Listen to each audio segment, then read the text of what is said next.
এইরকম একটা ডাল বানালে কিন্তু আরেকটা অন্য কোনো রেসিপির দরকার নেই। ভাত, রুটি, পরোটা সব কিছু কিন্তু খাওয়া হয়ে যেতে পারে লাঞ্চ অথবা ডিনারে।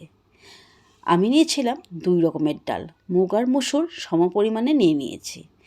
ভালো করে 2-3 বার ধুয়ে একটা কড়াই চাপিয়ে ডালটা দিয়ে দিলাম, আর পরিমাণ মতো জল আর স্বাদ মতো নুন দিয়ে ডালটাকে সেদ্ধ করতে বসিয়ে দেব। আর ডালটা কিন্তু পুরো গলিয়ে সেদ্ধ করব না, আধা ফাটা করে সেদ্ধ করে নিয়েছি। এবার ডাল সেদ্ধ হয়ে এলেই আরেকটা কড়াই চাপিয়ে একটু বেশি পরিমাণে তেল দিয়ে বেশ পরিমাণে কুচনো পেঁয়াজ, আদা রসুন কুচি, লঙ্কা কুচি, টমেটো কুচি দিয়ে ভালো করে ভাজা ভাজা করে পরিমাণ মতো হলুদ গুঁড়ো আর ধনে গুঁড়ো দিয়ে ভালো করে মশলাটা কষিয়ে ডালটা দিয়ে ভালো করে নেড়ে চেড়ে 10 মিনিট মতো ফুটিয়ে নেব। এরপর নামানোর আগে কিছুটা ধনেপাতা কুচি দিয়ে নামিয়ে নেব। ডাল নামিয়ে আরেকটা ফ্রাইং প্যান চাপিয়ে একটু বেশি পরিমাণে তেল দিয়ে রসুন কুচি, হিং আর একটা শুকনো লঙ্কা দিয়ে আর একটু কাশ্মীরি লঙ্কার গুঁড়ো দিয়ে ভালো করে নেড়ে চেড়ে ডালের উপর তড়কা দিয়ে দিব। ডালের কিন্তু মেন পার্ট এটাই।